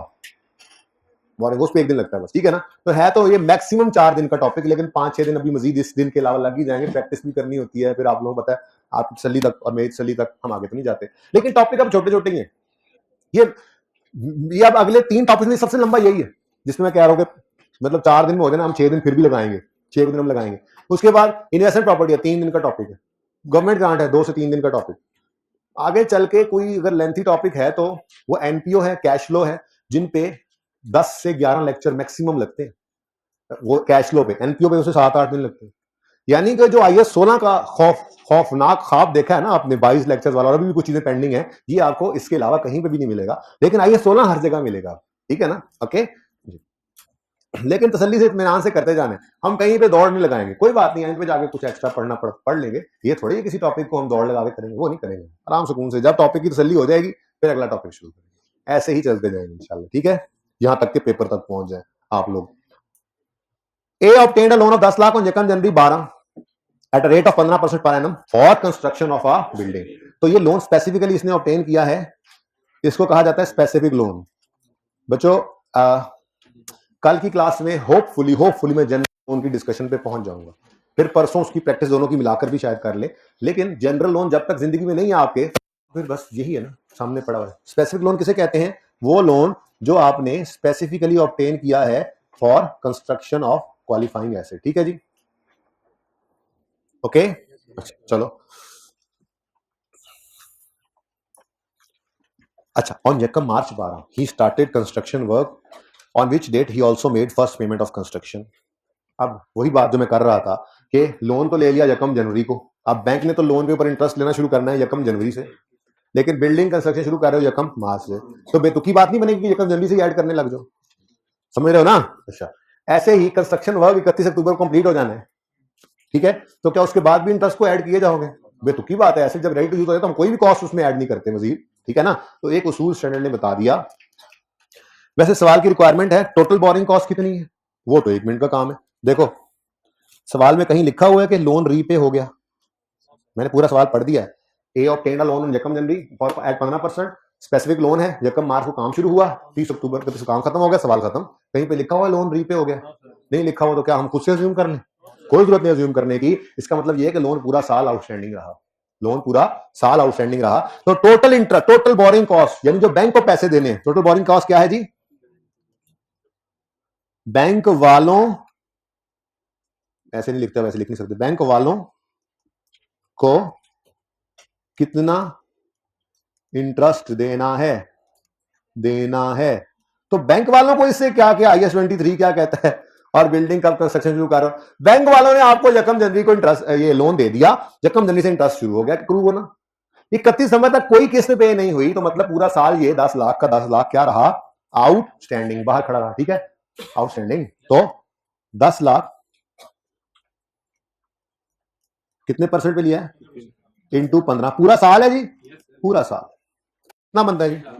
ये 1,50,000 बैंक को जाना है total borrowing cost, total interest, borrowing cost सिर्फ इंटरेस्ट ही पड़ा, ठीक है। तो ये बैंक को टोटल 1.5 लाख जाना है। क्या ये 1.5 लाख चुप करके एसिडी कॉस्ट में ऐड कर दे? नहीं, एसिडी कॉस्ट में ऐड करने के लिए जो उसूल है वो ये है, एक ब्रैकेट है, एक वक्त होगा जिसपे शुरू करेंगे एसिडी कॉस्ट में कैपिटलाइज करना बोरिंग कॉस्ट को, और एक वक्त पे रोकना भी पड़ेगा, ठीक है। अब वो क्या उसूल है? स्टैंडर्ड कहता है कि आपने एसिडी कॉस्ट में बोरिंग कॉस्ट को ऐड करना शुरू करना है लेटर ऑफ ये 3 dates, later of number 1 loan received, number 2 work construction work started, और number 3 first construction payment made, first construction payment made, ठीक है जी। इन 3 डेट्स में से जौन सी डेट लेटर होगी उससे इंटरेस्ट को कैपिटलाइज करना शुरू करना है, ठीक है ना। यहीं पर ही आपके उस सवाल का जवाब मिल रहा है जो भी हम बात कर रहे थे कि अगर लोन यकम जनवरी को रिसीव हुआ है, और लिखने वाली बुलाओ, सबर करो, सुन तो लो। अगर लोन यकम जनवरी को रिसीव हुआ है तो कैपिटलाइजेशन भी यकम जनवरी से शुरू कर दें? नहीं, इसने कहा ना लेटर, तो देखो वर्क स्टार्ट हो रहा है यकम मार्च से, तो यकम जनवरी को निकाल देगा सिनेरियो से। ये कमाल है इस फॉर्मूला का, इस तरीके को लिखने का, ठीक है ना। बहरहाल इसको लिखने से आप इंशाल्लाह सही रहेंगे। स्पेसिफिक लोन के लिए ये डिस्कशन है कि आपने कमेंसमेंट कब करनी है, कैपिटलाइजेशन ऑफ बोरोइंग कॉस्ट की कमेंसमेंट कब करनी है, लेटर ऑफ ये 3 डेट्स, ठीक है। तो बता दें जी सवाल में देखकर, लोन किस दिन रिसीव हुआ है? यकम जनवरी को, और वर्क स्टार्ट हुआ है यकम मार्च को। आयोग कह रहा है, फिर पढ़ लो आराम से, A obtained loan of 10 lakh on Yakam January at rate of 15 for construction of building. On Yakam March he started construction of work on which date he also made first payment. तो यकम जनवरी को लोन रिसीव हुआ था, ऐसे ही है। यकम जनवरी कौन सा साल है? 12। फिर काम शुरू हुआ यकम मार्च 12, ये हमारी वर्किंग है छोटी सी, और फिर यकम मार्च 2012 ही है। तो लेटर कौन सी डेट बनी? यकम मार्च ही बन रही है ना, ठीक है, वो दोनों सेम होगी तो अच्छी बात है, बस यही हमारी लेटर डेट है। यकम जनवरी को भूल जाओ। हम कमेंसमेंट करेंगे एसिडी कॉस्ट में, बोरिंग कॉस्ट को ऐड करना शुरू करेंगे यकम मार्च से। और किस दिन रोक दें? सादा सी बात है भाई, जिस दिन काम रुक जाए उस दिन रोक दो। जिस दिन काम ही खत्म हो गया, बिल्डिंग बनाना खत्म हो गया, वर्क कंप्लीट हो गया, तो फिर कोई भी और कॉस्ट जैसे नहीं ऐड होनी, ऐसे ही ये बोरिंग कॉस्ट भी अब ऐड नहीं होगी। तो वर्क कंप्लीटेड ये किस दिन है जी? 31 अक्टूबर 2012, ठीक है जी। तो यकम मार्च से capitalisation of borrowing cost commence करोगे और 31 अक्टूबर पे इसको सीज कर दोगे, रोक दोगे, ठीक है। तो बताएं जी कितने मंथ्स बनते हैं? कितने? यानी कि 8 महीनों की बोरोइंग यानी इंटरेस्ट को आप एसेट की कॉस्ट में ऐड कर देंगे, तो बाकी 4 फिर बैंक माफ कर देगा। बाकी 4 बैंक, और बैंक ने 12 महीने का इंटरेस्ट लेना है। मैं मिसाल के तौर पे समझाता हूं असल बात क्या चल रही है। मिसाल के तौर पे अज्यूम करते हैं 1 रुपया इंटरेस्ट है 1 महीने का, और 4 महीने का इंटरेस्ट एक्सपेंस में डालना है हमने, 8 महीने का कैपिटलाइज करना है 12 रुपए में से टोटल, ठीक है। तो हम एंट्री करेंगे इंटरेस्ट एक्सपेंस डेबिट 4 रुपए, फिर कोई भी एसेट, कोई एसेट बिल्डिंग कह दो, चलो बिल्डिंग डेबिट 8 रुपए, और कैश बैंक वालों को जाएगा 12। असल कहानी ये कर रहे हैं बैंक ने, तो असल में इसमें मुझे कुछ लगा नहीं ऐसा। 8 महीने का इंटरेस्ट कैपिटलाइज करना मैंने बोला। मैं एक छोटी सी एग्जांपल इजाफी देने आगे, पिछली क्लास में नहीं दी थी, शायद आपको इस वजह से तेज लग रहा है। मैंने सादा बात की कि एक नींद में चले गए। सुने, मैंने कहा एक बात की छोटी सी, इतनी आसान बात थी। क्या कहा मैंने कि अज्यूम करें 1 रुपया इंटरेस्ट है 1 महीने का, ये बात थी। तो 12 महीने 12 रुपए, 12 महीने का इंटरेस्ट 12 रुपए, 4 महीने को एक्सपेंस में डालना है, 8 महीने को कैपिटलाइज करना है। और सारे हम मनु गाना करते हो। अच्छा अब सुन सिंपल, 12 खुशी भी तो है ना फाइनल में। अब कल गुस्सा, परसों फिर खुशी, थोड़ी सी आप लोगों को नॉर्मली तो करना है ना, बददुआएं ना देगी, अल्लाह करे फाइनल हार जाए ताकि कल नाराज है। अच्छा सिंपल चले वापस आए जी। ₹12 का इंटरेस्ट मैंने अज्यूम किया, ये हट के है, सवाल खत्म भाई, सवाल एक साइड पे है, सिंपल सी एग्जांपल है, ₹1 इंटरेस्ट 1 महीने का, तो 12 महीने का कितना होगा? ₹12। हमने कहा 4 महीने का एक्सपेंस में जाना है, 8 महीने का एसिडी कॉस्ट में ऐड होना है, तो एंट्री क्या बनेगी? इंटरेस्ट एक्सपेंस डेबिट ₹4, तोड़ के कर लें, interest expense debit cash credit ₹4 और एसिड डेबिट कैश क्रेडिट ₹8। सिर्फ इतनी सी बात की थी मैंने, सिर्फ ये समझाने के लिए कि ये जो बैंक ने पूरे 12 महीने का इंटरेस्ट लेना है, इसमें से एसिड कॉस्ट में कितना ऐड करना है हमने? 8 महीने का, तो बाकी 4 महीने कहां जाएगा? प्रॉफिट एंड लॉस में एक्सपेंस बनेगा। वो इजाफी बात करने लगा गया था, माजरत। अच्छा जी, अब दो ऑप्शन है, टोटल बोरिंग कॉस्ट पर 8/12 और 4/12 कर दें, टोटल बोरिंग कॉस्ट पर 8/12 कर दें, 4/12, ऐसे ही है ना 1.5 लाख पे। लेकिन इससे बेहतर काम यह है कि हम दोबारा से ही कैलकुलेशन कर लेते हैं। क्यों? क्योंकि कभी हमें ये निकालना पड़ सकता है, कभी सिर्फ ये, कभी सिर्फ ये, तो हर एक चीज को कैलकुलेट करना अलग से आना चाहिए ना। ठीक है, इधर देखो, 10 लाख का लोन है और उस पर 15% का इंटरेस्ट है। अब ये पूरे साल का इंटरेस्ट बनता है। हम इस वक्त क्या निकालने आए हैं? वो बोरिंग कॉस्ट जो कैपिटलाइज करनी है। तो जो बोरिंग कॉस्ट कैपिटलाइज करनी है वो पूरे साल की है या 8 महीने की? इंटू 8/12 कितना आता है? 1 लाख। यानी इस 1 लाख की एंट्री हम करेंगे बिल्डिंग डेबिट और कैश क्रेडिट। ये बात मैं कर रहा हूं, ठीक है। और बैंक ने तो पूरे 12 महीने का इंटरेस्ट लेना है कि नहीं लेना? यानी बैंक ने पूरा डेढ़, इसी तो यहां पे लिखा था, ये क्या लिखा हुआ है? बैंक वालों को कितना पे करना है इंटरेस्ट? पूरा 1.5 लाख। 1.5 लाख में से हमारा आगे IAS 23 कहता है कि 1 लाख को एसेट की कॉस्ट में ले जाओ और 50,000 को एक्सपेंस आउट कर दो। जी बोले 100,000 मिलियन इंटू 15% इंटू 4/12 50,000। ये ऊपर भी भाई हो सकता था, मैंने पहले ही कहा 1.5 लाख पर ही आप लगा देते 8/12 और 4/12, लेकिन ऐसा मैंने नहीं किया। ठीक है, ताकि कोई भी एक चीज किसी भी वक्त निकालनी हो हमें अलग से निकालनी आनी चाहिए। लेकिन इस 50,000 की एंट्री क्या होगी? इंटरेस्ट एक्सपेंस डेबिट और कैश क्रेडिट 50,000। ठीक है जी, okay.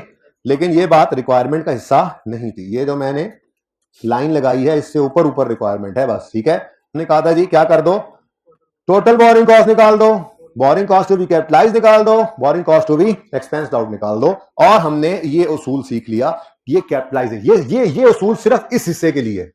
Boring cost to be capitalise की क्या ब्रैकेट है? Borrowing cost to be capitalise की ब्रैकेट है कि हमने शुरू करना है उसको लेटर ऑफ दीज डेट्स और रोक देना है जिस दिन काम खत्म हो जाए। कोई क्वेश्चन है तो पूछे। ये क्वेश्चन है, पहले ये नोट कर लेने बच्चों को। जी जी बेटा, बैंक यकम जनवरी को अगर लोन आया है और 31 दिसंबर तक सारा लोन हमने आउटस्टैंडिंग रखा हुआ है, कुछ भी पे नहीं किया, तो बैंक वालों को पूरा 1.5 लाख जाने, बैंक ने तो 1.5 लाख ही लेना है। अब हमारा IAS 23 कहता है कि इस 1.5 लाख में से 1 लाख को एसिडी कॉस्ट में ऐड कर दो और बाकी 50,000 को एक्सपेंस आउट कर दो। ये कैसे निकाला हमने? ये ऐसे निकाला, 8 महीनों के इंटरेस्ट को कैपिटलाइज कर दो 8/12 और 4 महीनों का इंटरेस्ट जो है वो एक्सपेंस आउट कर दो। एंट्री भी लिखी हुई है, ठीक है। यानी बैंक को तो कैश 1.5 लाख ही जाना है। वो मैंने इकट्ठी एंट्री इसीलिए तो करके दिखाई थी वो ₹12 वाली, ठीक है ना, कि अगर इस एंट्री को मैं कंबाइन कर दूं, ये एंट्री अगर कंबाइंड हो जाए,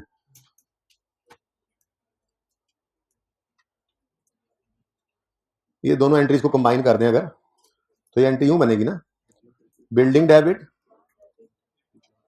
100,000 से और इंटरेस्ट एक्सपेंस डेबिट 50,000 से, ठहर 100,000 और 50,000, ये कहां जाएगा? प्रॉफिट एंड लॉस में। ये बिल्डिंग तो एसेट बन गई। और कैश क्रेडिट 1,50,000, ये कैश बैंक को पे कर दिया ना, कैश या बैंक कह लें, यानी बैंक ने 1.5 लाख ही लेना है, हमने थोड़ा उसको तोड़कर लिख दिया, कुछ फॉरेन एक्सपेंस बना लिया, कुछ एसिड कॉस्ट में ऐड कर देंगे, डेप्शन एक्सपेंस बनाएंगे इंशाल्लाह। लेकिन ये भाई ये सवाल की रिक्वायरमेंट नहीं थी, ये सारी बात, ये तो ऐसे एडिशनल था। रिक्वायरमेंट तो ऊपर पूरी हो गई है, ये असूल सीखा हमने, ठीक है। हाँ जी, क्या चीज नोट करनी है जी? ये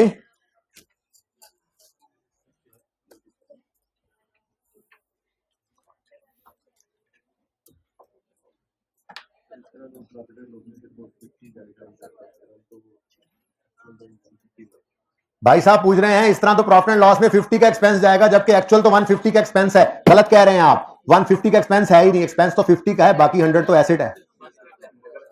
अगर मगर क्या, प्लांट खरीद के लाए, इंस्टॉलेशन पे पैसे लगे, वो एसेट तो नहीं है, क्यों बनाते हो? तो हमने बैंक को 150 ही देना है। मैंने कब कहा 150 नहीं देना? ये तो दे दिया बैंक को 150, इसमें तो लड़ाई नहीं है। लड़ाई तो इस पे है कि ये जो 1.5 लाख है ये सारा प्रॉफिट एंड लॉस में एक्सपेंस बनाए या कुछ एसेट बना ले। भाई एसेट भी तो एक्सपेंस ही बनता है डेप्रिशिएट होके। फर्क सिर्फ ये है कि इनकम स्टेटमेंट बेटा बातें ना किया करें जब किसी और का सवाल आया करे तो प्लीज, अपनी तो दुकाना खोली होंगी ना बकरियों। क्वेश्चन ये है कि 1.5 लाख का 1.5 लाख प्रॉफिट लॉस में ले जाएं, आंसर है नो। 50,000 का प्रॉफिट लॉस में एक्सपेंस बना लो, बाकी 1 लाख एसेट कॉस्ट में ऐड कर लो, जैसे कोई भी चीज एसेट कॉस्ट में ऐड करते थे, अब वो एसेट बन जाएगा। अब डेप्रिशिएट होकर अल्टीमेटली वो भी एक्सपेंस बन नहीं है, ठीक है ना? कोई क्वेश्चन इसमें क्या समझ नहीं आ रहा, मतलब थोड़ा सा समझाओ मुझे। 1.5 लाख बैंक को पे कर देना, इस पे लड़ाई कोई नहीं है। ये देखो कैश जेब से कितना निकला हमारे, 1.5 लाख, ठीक है। इसमें से प्रॉफिट एंड लॉस में 50,000 है, बाकी 1 लाख एसेट की कॉस्ट में ऐड कर रहे हैं, ठीक है। जैसे तुम्हारे लिए, सिर्फ तुम्हारे लिए, जैसे प्लांट खरीदा हमने 100 रुपए का, सप्लायर को पे किए 100 रुपया, और इंस्टॉलेशन के ऊपर लग गए 5 रुपए, ट्रांसपोर्टेशन पर लग गए 10 रुपए। अब बताओ प्लांट कितने से डेबिट करोगे, 100 से? या अब कैश तो हमने सारा ही पे किया बेटा, ठीक है, लेकिन इनको एक्सपेंस आउट करने की बजाय एसिडी कॉस्ट में ऐड कर दिया, सिंपल। अब जो खर्चा आपके सामने है ना, उसमें आपने सिर्फ एक खर्चे को तोड़कर 2 हिस्से किया, आपको इसलिए सिर्फ मसला हो और कुछ भी नहीं, ठीक है जी। कोई और क्वेश्चन खबरदारी से पूछा तो चले आगे। ये क्वेश्चन बिल्कुल सेम है 2 जैसा, पढ़ के देख लो। Mister B started construction of a building on यकम February 12 to finance the outlay he obtained a loan of 3 lakh on यकम April 12 at the rate of 12% per annum. Construction was completed 31 July. Requirement वही same है, इसलिए ये homework है।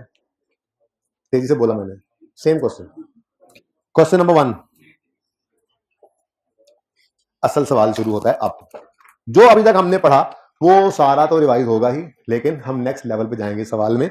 हम income statement भी बनाएंगे ताकि आपको तसल्ली हो जाए, बैलेंस शीट भी बनाएंगे, एसेट की कॉस्ट भी टोटल निकालेंगे, और सारा कुछ ही करके देख लेंगे। इवन सवाल मैंने बता देगा लाइव। क्या करूं, मैं क्लास से निकाल दूं बाहर? अच्छा बैठे रहो फिर चुप करके। अच्छा जी, तो सवाल शुरू करते हैं, सारी बातें साथ साथ पढ़ते जाएंगे। रिक्वायरमेंट जरा पढ़ो पहले। Assuming year end is 31 December, you are required to prepare extracts of statement of comprehensive income and financial position for the year end. भाई हाइब्रिड में खामोशी है, हाइब्रिड में खामोशी है, अबू बकर हाइब्रिड में खामोशी है। जरा इधर आके मुझे बता दो कौन कौन बोल रहा है, जरा आके बता दो मुझे, यहां से निशानदेही कर दो, उन्हें क्लास से निकाल देता हूँ, मुझे लग रहा है डिस्टर्बेंस। अच्छा जी सुने, करनी है बात तुमने टोपी वाले भाई। रिक्वायरमेंट है इनकम स्टेटमेंट और बैलेंस शीट बना दो। अब ये ज्यादा मसले वाली बात है ना, जो कुछ सवाल में है सब कुछ ही निकालना पड़ेगा, कोई माफी नहीं है। अगर इंटरेस्ट एक्सपेंस निकालना है वो इनकम स्टेटमेंट की आइटम है, अगर बोरिंग कॉस्ट भी कैपिटलाइज निकालनी है वो एसेट में ऐड होनी है, और एसेट बैलेंस शीट आइटम है, ठीक है। तो सारा कुछ ही जो हमने पढ़ा है वो सारे का सारा जो है वो हमने यहाँ पर रिवाइज करना है और बिल्कुल कंक्लूड कर लेना है इस बात को किसी ना किसी हद तक, स्पेसिफिक लोन की हद तक। लेकिन एक चीज होती है सरप्लस फंड्स की इन्वेस्टमेंट, फॉर्मेट में उसको डाल दिया है, वो करेंगे कल इंशाल्लाह। तो कल जब क्लास में आएंगे तो पौना घंटा फिर यही काम करना है जो अभी तक हमने किया है, उसके बाद फिर एंड पे आपको पता है नई चीज आएगी एंड सो ऑन। चलें जी सवाल पढ़ते हैं। Mister X borrowed a loan of 6 lakh on यकम जनवरी 16 at rate of 12% per annum for construction of a building. Specific loan है, यहीं पर रुक कर आखिरी लाइन पढ़ो। Building is a qualifying asset for purpose of IS 23।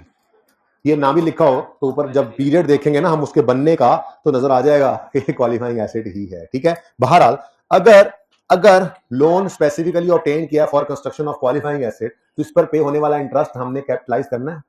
बोलो, अब कैपिटलाइजेशन के लिए उसूल क्या बनाया हुआ है?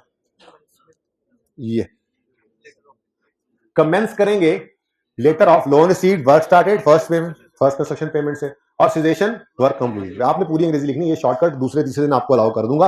फिर इंशाल्लाह हम पहुंचेंगे तो वहां तक कि हम जबानी भी देख लिया करेंगे इसको, पर वो एंड वाले पास पेपर्स में अगर जरूरत पड़े तो ऐसे डायरेक्ट कर लेंगे, वरना ये काम आता तो हो, ठीक है। ये स्टैंडर्ड का उसूल है, लाजमी लिखना है। अब ये लिख लेंगे ना सवाल में स्टार्ट पर ही छोटी सी वर्किंग साइड पे, तो जैसे जैसे डेट्स मिलती जाएंगी इसमें प्लॉट करते जाएंगे, लेकिन ये है फॉर स्पेसिफिक लोन फिलहाल, और पढ़ाई हमने यही लोन हुआ अभी तक। ठीक है, चलो शुरू करते हैं। Mister X borrowed a loan of 6 lakh on यकम जनवरी 2016। तो loan of 10, the loan receive किस दिन जी? यकम जनवरी 16। ठीक है जी। Next, at rate of 12% per annum for construction of a building, interest is payable at the end of each year. ठीक है, अगली बात, इसको ना मैं बाद में एंड पे जरा याद कराना, थोड़ा सा एलाबोरेट भी कर दूंगा इस बात को, क्योंकि ये सारे टॉपिक पे बात ही रहनी है, ये पेएबल लिखा होने का मतलब क्या होता है। खैर, नेक्स्ट, ऑन यकम जनवरी 16 ही स्टार्टेड कंस्ट्रक्शन। कंस्ट्रक्शन भी किस दिन स्टार्ट हो गई जी? यकम जनवरी 16। Next, following payments were made to the contractor. पिछली क्लास में एक बच्चा सवाल पूछने लगा, सर जी बिल्डिंग हम खुद बनाते हैं ना, ये ठेकेदार से तो नहीं बनवाएंगे? मैंने कहा हाँ, डायरेक्टर सवेरे सवेरे आके तगारी सिर से चुक के मिट्टी सुट रहा होगा, हम तो खुद बनाना है, हमने तो ठेकेदार से नहीं बनवाना हो भाई, सारी बिल्डिंग हम कॉन्ट्रैक्टर से ही बनवाते हैं, कॉस्ट तो हमारी इनकर हो रही होती है ना। ऐसे ही मैंने कहा जरा पिछला सवाल बता दूं, बच्चे ने दिया। अच्छा, हम ऑन यकम जनवरी 16 he started construction work, following payments were made to contractors. और पहली पेमेंट किस दिन हो रही है? यकम जनवरी 16 पे। तो फर्स्ट पेमेंट भी किस दिन हो गई? लो जी, लड़ाई कोई नहीं, तीनों सेम डेट्स हैं, यानी commencement of capitalisation of borrowing cost. Borrowing cost एसिडी कॉस्ट में ऐड करना किस दिन से शुरू करनी है? यकम जनवरी से। इधर हूं, इधर आगे चल रहे हो तुम, है गुड जी, साथ ही चलो, मेहरबानी तुम्हारी। Next, the construction was completed on 30 सितंबर 16। तो वर्क कंप्लीशन हो गई जी 30 सितंबर 16। ऐसे यार अखीर नहीं जीते कल है, मतलब कोई चक्कर ही कोई, प्रेशर ही कोई नहीं है, जबरदस्त। अच्छा लो भाई, अब बता दे मुझे कितने अरसे का इंटरेस्ट कैपिटलाइज करना है? बोले 9 मंथ्स का। यकम जनवरी से 30 सितंबर तक 9 महीने बनते हैं। ठीक है, लो अब ये तो हमने डिसाइड कर लिया कि इंटरेस्ट 9 महीने का एसेट की कॉस्ट में ऐड होगा। ठीक है, लोन किस दिन आया? यकम जनवरी 2016 पर। और इससे अगली लाइन पढ़ो, एस्टिमेटेड लाइफ ऑफ बिल्डिंग, ये डेप्रिसिएशन में इस्तेमाल करेंगे एंड पे, फिलहाल इसको छोड़ दो। क्या कहा मैंने? डेप्रिसिएशन में यूज करेंगे, समझ आई इस बात की? डेप्रिसिएशन नहीं, लाइफ गिवन हो, एसिड की लाइफ गिवन हो तो डेप्रिसिएशन के लिए यूज करते हैं ना, तुम्हें क्यों नहीं समझ आई इस बात की? अच्छा मजाक कर, तुम्हारा मेरा मजाक है। अच्छा जी, मैं असल में अगली लाइन पढ़ाना चाह रहा था आपको। लोन आया है यकम जनवरी को, और यहाँ क्या लिखा हुआ है? Entire loan is repayable on 31 December 20। तो सवाल चुप भी होता तो हम यही अज्यूम करते कि कोई किस्त पे नहीं, किस्तों की बात ना करें तो लोन रीपेबल ही है, तो इस साल पूरा साल आउटस्टैंडिंग रहा। एक बात, दूसरी बात, हम 16 के साल में खड़े हैं, 16 के साल में खड़े हैं, अगर ये सारा लोन 20 को रीपे होना तो बैलेंस शीट बनाते इसको नॉन करंट लिखना, कोई करंट नॉन करंट वाली परेशानी नहीं है। वो परेशानियां हम देख आए हैं, अब दोबारा देखेंगे हम पास पेपर के सवालों में जाके उनको। ठीक है, सही है ना? अभी तो आसान आसान सवाल सवाल तो खत्म हो गया। Building is a qualifying asset. अब हमने बैलेंस शीट बनानी है और इनकम स्टेटमेंट बनानी है। बैलेंस शीट के अंदर बिल्डिंग ने आना है, और बिल्डिंग में बोरिंग कॉस्ट को हमने ऐड भी करना है। तो सबसे पहली वर्किंग जो हम किया करेंगे, वो बस बचपन गुजर गया, अब हम सवाल शुरू कर रहे हैं। ठीक है ना, तसल्ली से, सुकून से, इत्मीनान से देखिएगा। सबसे पहली वर्किंग जो हमारी होगी वो हुआ करेगी borrowing cost to be capitalised. Borrowing cost to be, borrowing cost कितनी कैपिटलाइज की जाए ये हम कैलकुलेट किया करेंगे पहली वर्किंग में। बच्चों फॉर्मेट में सारा बनाऊंगा, और ये सारा फॉर्मेट शायद किसी आखिरी पास पेपर में जाके पूरा हो, लेकिन चीजें तो सारी लिख लेंगे ना। अब हर रोज लिखते रहेंगे तो जब किसी सवाल के अंदर वो चीज आएगी ना तो पहले से ही हम तैयार होंगे। ठीक है, अब देखो, सबसे पहली चीज जो इस वर्किंग में आया करेगी वो होगी लोन प्रोसेसिंग चार्जेस। क्या लिखा जी मैंने? Loan processing charges. अच्छा सुने, ये बैंक चार्जेस भी हो सकते हैं, ये बैंक कमीशन भी हो सकता है, लोन की कमिटमेंट फी हो सकती है। ठीक है, तो इस तरह की कोई चीज जो इस लोन से रिलेटेड बैंक को एक्स्ट्रा पे करनी पड़ी इंटरेस्ट के अलावा, वो इधर आ जाएगी। तो हमने वैसे भी बोरिंग कॉस्ट का लफ्ज इस्तेमाल किया हुआ है, ये जनरल टर्म है, इसी में इंटरेस्ट भी होता है, इसी में बाकी चार्जेस भी होते हैं। तो सबसे पहली लाइन यहाँ पे जो काफी दिन खाली रहेगी हमारी, 3 से 4 दिन शायद, वो क्या है जी? Loan processing charges. कोई नहीं है, सवाल पूरा पढ़ लिया, कोई नहीं है, लेकिन फॉर्मेट में डाल दिया हमने ताकि जिस दिन आए हमें पहले से बताओ इसने कहां पे आना है। ठीक है, और पास पेपर के सवालों में आएंगे, ये 2 से 3 सवालों में है आई थिंक। ठीक है, चलें आगे। Next thing is interest expense on specific loans. Interest expense on specific loans, अभी तक तो हम यही पढ़ रहे हैं भाई, स्पेसिफिक लोन्स ही पढ़े हैं, और उन्हीं पर इंटरेस्ट निकालना है, ठीक है। उसके बाद एक चीज आएगी, अभी नहीं, आज बिल्कुल भी नहीं आएगी, ये भी आने वाले दिनों में ही आएगी, वो होगी interest expense on general loans. Interest expense on general loans. तो भाई ये एंड वालों नजर आ रहा है, interest expense on general loans लिखा है, सही है। अच्छा, एंड वाले कोने वाले भाई, अच्छा। अब ये 3 के अलावा कोई चौथा लाइन आइटम नहीं है, इसलिए मैंने ये लिख दिए। हाँ, हमारे आज वाले सवाल में भी ये कोई नहीं है, आज सिर्फ हमने ये पढ़ा है, ठीक है, एक पोर्शन पढ़ा है, ओके, सही है। अच्छा जी, अब मुझे बताएं इस वक्त हम क्या कैलकुलेट कर रहे हैं? बोरिंग कॉस्ट टू बी अच्छा, कितने महीने की बोरिंग कॉस्ट को कैपिटलाइज करना है? लोन किस दिन आया है, कितना आया है, क्या अमाउंट है? तो क्या 6-9 महीने का इंटरेस्ट निकालना कोई मुश्किल काम है? तो कैपिटलाइज वाला इंटरेस्ट ही निकालना है ना। ये लो भाई, आ जाओ इधर, 600,000 इंटू 12%, ये पूरे साल का इंटरेस्ट है, पूरे साल का इंटरेस्ट एसेट की कॉस्ट में ऐड नहीं करना। कितने महीने करना है? तो इंटू 9/12 जी, 50। अच्छा, ये मैंने इनर कॉलम में लिखा, एक छोटी सी चीज डिस्कस कर लेता हूं, आज तो नहीं, वो कल ही करेंगे, लेकिन जरा फॉर्मेट बन जाए ना, अच्छा लगता है, कल फिर मुझे ज्यादा आसानी होगी, जो मुश्किल होगी आज थोड़ी सी हो जाएगी। एक कॉन्सेप्ट होता है सरप्लस फंड्स की इन्वेस्टमेंट का। देखो, जब आपने बिल्डिंग इस क्वालिफाइंग एसिड के लिए स्पेसिफिकली कोई लोन लिया है ना, तो उस लोन को सिर्फ आपने इसी के ऊपर इस्तेमाल करना है। अब जिस दिन ये लोन आता है, सारे का सारा इस्तेमाल नहीं हो जाता। जैसे यकम जनवरी को लोन आया, एक पेमेंट हमने की यकम जनवरी को, फिर बाकी पैसे पड़े, वो 1 लाख पे किया ना, 5 लाख रह गए। अब वो पड़ा है 30 जून तक पड़ा, फिर 30 जून में 2 लाख दिए, फिर पड़ा है फिर 30 सितंबर तक, ठीक है ना। तो आज नहीं, कल हम एक कॉन्सेप्ट कैलकुलेट करना सीखेंगे, लेकिन थोड़ी सी बात आज कर दूंगा ना जरा, तो कल आसानी होगी मुझे समझाने में, ठीक है। वो क्या है कि जब स्पेसिफिक लोन आप लेते हैं और उस पर कोई इंटरेस्ट पे करते हैं, उस इंटरेस्ट को एसिड कॉस्ट में ऐड कर रहे हैं, तो स्टैंडर्ड कहता है अगर इस स्पेसिफिक लोन के अंदर से कुछ फंड्स बचे पड़े थे, वो आपने इन्वेस्ट कर दिए कहीं पे, और उससे कोई इनकम आ गई है, तो उस इनकम को भी एसिड कॉस्ट में से माइनस कर देना, ठीक है। बिल्कुल ऐसे ही जैसे टेस्ट रन की कॉस्ट एसिड कॉस्ट में ऐड करते थे, और कोई सेल प्रोसीड होती तो नेट कर देते थे ना, माइनस कर देते थे, बिल्कुल ऐसे ही है। स्टैंडर्ड कहता है अगर इंटरेस्ट एक्सपेंस को एसिड कॉस्ट में ऐड कर रहे हो स्पेसिफिक लोन के, तो लोन अगर बचा पड़ा था और कहीं पे इन्वेस्ट करके कुछ इनकम आ गई है, तो उसको माइनस भी कर देना। लेकिन ये आज नहीं करना, ये कल करेंगे। फॉर्मेट में हिस्सा बना रहा हूं इसका। एक चीज जो एडिशनल आएगी वो क्या होगी? Less investment income, less investment income. लेकिन वो हमारे पास है, देखो वो है कोई नहीं इस सवाल में, लेकिन हमारा फॉर्मेट कंप्लीट हो गया। ये माइनस करके नेट किया करेंगे और नेट को ले जाया करेंगे इधर। बात समझ आ गई है?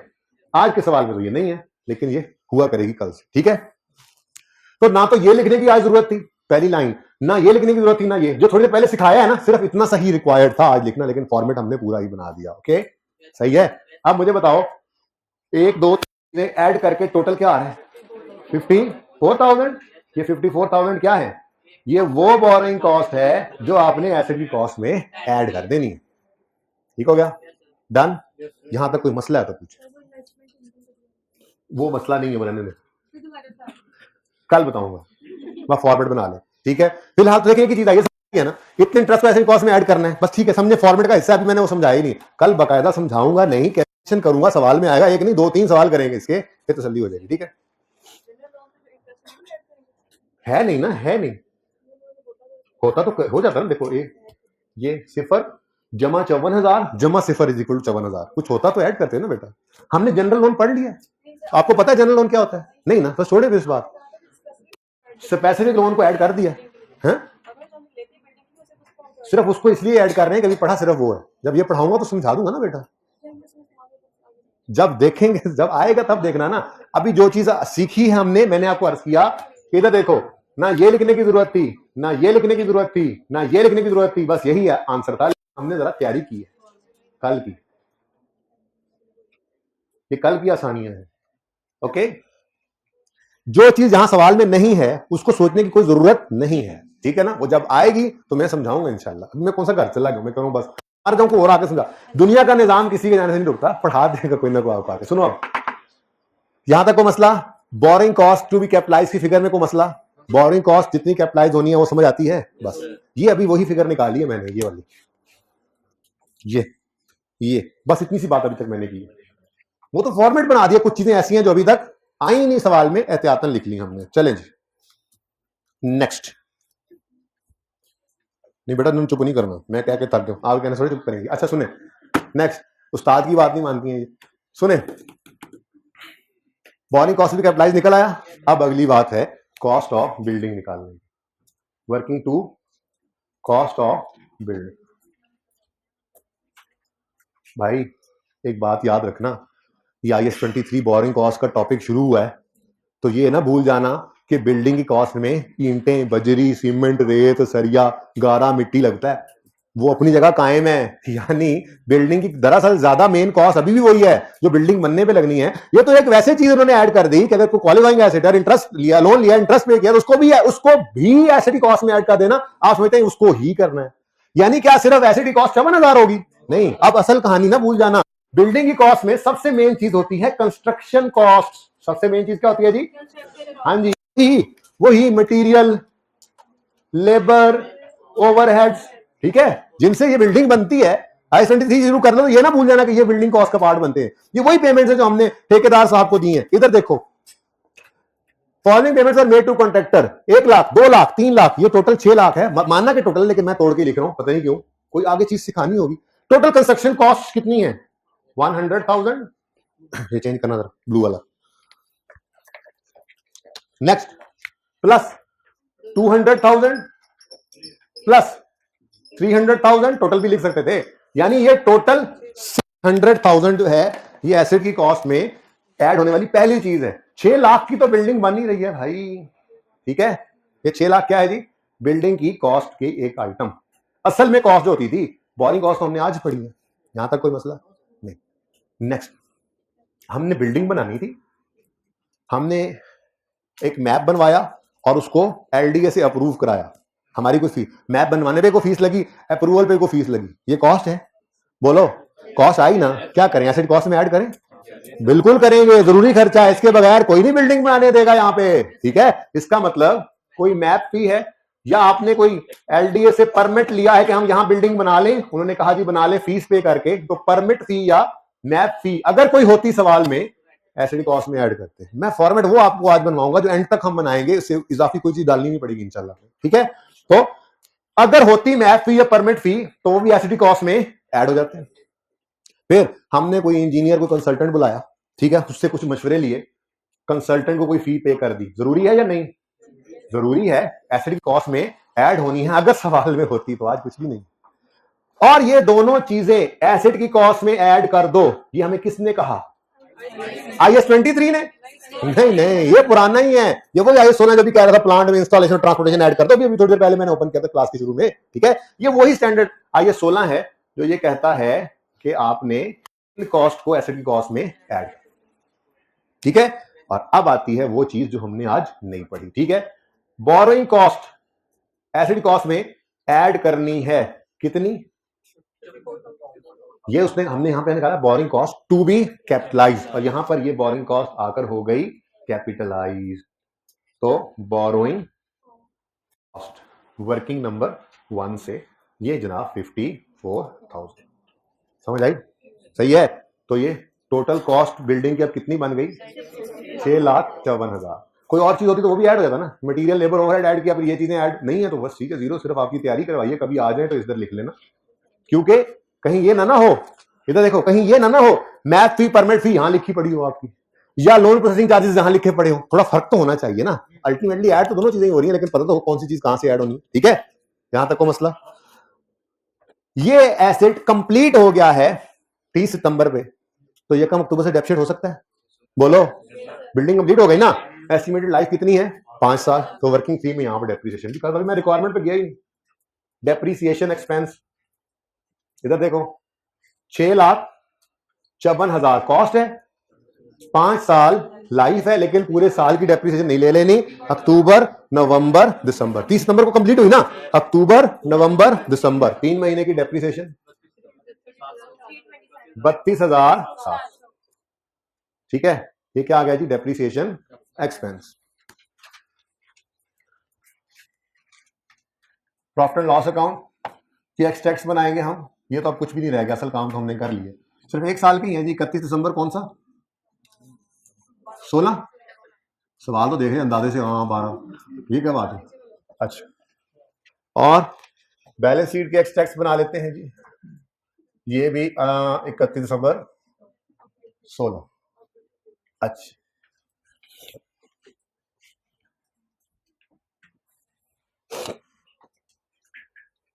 ले जी, क्या ख्याल है, बन सकती है इनकम स्टेटमेंट बैलेंस शीट? मसला ही कोई नहीं। सबसे पहला आइटम तो है depreciation expense. Depreciation expense 32,700, working number 3। ठीक है। नेक्स्ट है जी इंटरेस्ट एक्सपेंस, लेकिन इंटरेस्ट एक्सपेंस तो आएगा ही नहीं, क्योंकि इंटरेस्ट तो सारे का सारा एसिडी कॉस्ट में ऐड हो गया है, सारे का सारा नहीं हुआ, ये वो मसला था। ठीक है, बैंक को तो पूरा देखो, 6 लाख पे जरा लगाओ ना 12%, 6 लाख 12% पूरे साल का 72,000 बनता है। 72,000 में से 54,000 एसिडी कॉस्ट में ऐड हुआ है, तो बाकी का कितना 18 बनता है, ये 18% लॉस में एक्सपेंस है। ठीक है, तो यहां पर कैलकुलेट कर लेते हैं इसको। 6 लाख इंटू 12% इंटू 3/12। इधर देखो बच्चों, 9/12 एसिडी कॉस्ट में ऐड हो गया और 3/12 एक्सपेंस आउट हो गया। जी बोले 18,000। ठीक है, बैलेंस शीट में नॉन करंट एसेट्स में बिल्डिंग नजर आएगी, हालांकि कंप्लीट हो गया, फिर भी कह रहे हैं बिल्डिंग है, बन रही है। अच्छा, लेकिन बच्चों बिल्डिंग की क्या नजर आती है बैलेंस शीट में, बुक वैल्यू। ठीक है, बिल्डिंग की बुक वैल्यू नजर आती है। अब बिल्डिंग की कॉस्ट हमारे पास निकल चुकी है 6,54,000, 6,54,000 वर्किंग नंबर 2 में, और माइनस कर देंगे 32,700 की डिप्रीसिएशन। वर्किंग 3 लिखना है तो लिख लो, वैसे ऊपर लिखा हुआ जी। तो बुक वैल्यू क्या आ गई, 6,21,300। समझ आ रही है? नॉन करंट लायबिलिटीज में कुछ आएगा? हाँ जी, ये लॉन्ग टर्म लोन आएगा, और खैर से सारे का सारा ही नॉन करंट है, क्योंकि लोन रीपेबल है सारे का सारा 20 में है। अब 16 में खड़े हैं तो 17 में कुछ नहीं, 18 में कुछ नहीं, 19 में कुछ नहीं, सारे का सारा जो 20 में है तो सारे का सारा पे नॉन करंट। ठीक है जी, और इंटरेस्ट पेबल नजर नहीं आएगा। जाते जाते ये बात सुन लो, ठीक है, कि ये बात क्या है, ये मैंने कहा था मुझे याद कराना, लेकिन आपने कहां याद कराना था। ये देखें, interest is payable eight the end of each year. ये बड़ी खतरनाक लाइन है जो आप लोगों को समझ ही नहीं आती। आप ये लिखा हो देख के कहते हैं, पता क्या कहते हैं, आप पता क्या कहते हैं, आप ये कहते हैं इसका मतलब है कि हर साल के एंड पे इंटरेस्ट पेबल होगा। मतलब सुन लेना पहले, वो मतलब जो जेल में आता है वो तो बताने दो। 16 में लोन लिया, फिर 16 का लोन, 16 का इंटरेस्ट भी पेबल 16 के एंड पे, 17 के एंड पे 17 का भी पेबल, 18, 19, 20, 5 साल कोई इंटरेस्ट पे नहीं करेंगे, ऐसा होता है। असल में ना ये लाइन होती है एग्रीमेंट के अंदर लिखी हुई लाइन। जब मिस्टर एक्स और बैंक बैठते हैं, वो बैठ के ये तय करते हैं कि 6 लाख का लोन होगा, इतने अरसे बाद पे करेंगे आप, और इंटरेस्ट पेबल होगा हर साल के आखिरी दिन। ये एग्रीमेंट में जो लिखा होता है, अनलेस अदरवाइज स्टेटेड, ये फिर पूरा भी होता है, हम यही अज्यूम करते हैं। तो ये जो लफ्ज लिखा होता है ना, इंटरेस्ट इज पेबल, या अगले सवालों में रोज ही तकरीबन ये लिखा होगा, हम रोज ये बात करेंगे कि इंस्टॉलमेंट इज पेबल या इंटरेस्ट इज पेबल। पिछले सवालों में यही लिखा हुआ था, आपने गौर नहीं किया टीपू शीपू वाले सवालों में, interest instalment is payable, interest payable semi annually. मतलब आज भाई किताबें बंद कर लेना, एक मिनट बात पूरी सुन लो, डिस्टर्बेंस क्रिएट करते हो आप लोग। ठीक है, रहने दें, ठीक है, होमवर्क कर लीजिएगा, किताबें बंद कर लें, रहने दें फिर। ये क्वेश्चन नंबर 1 भी आपके होमवर्क में है, कल अगर ना समझ आई ये बात तो मुझसे पूछ लीजिएगा। पेज 473 क्वेश्चन नंबर 1 होमवर्क में है। किताबें आप आज के बाद जिस वक्त आप लोग बंद करना शुरू करेंगे, मैं जो पढ़ा रहा हूँ मैं वो पढ़ाना बंद कर दूंगा। अल्लाह हाफिज।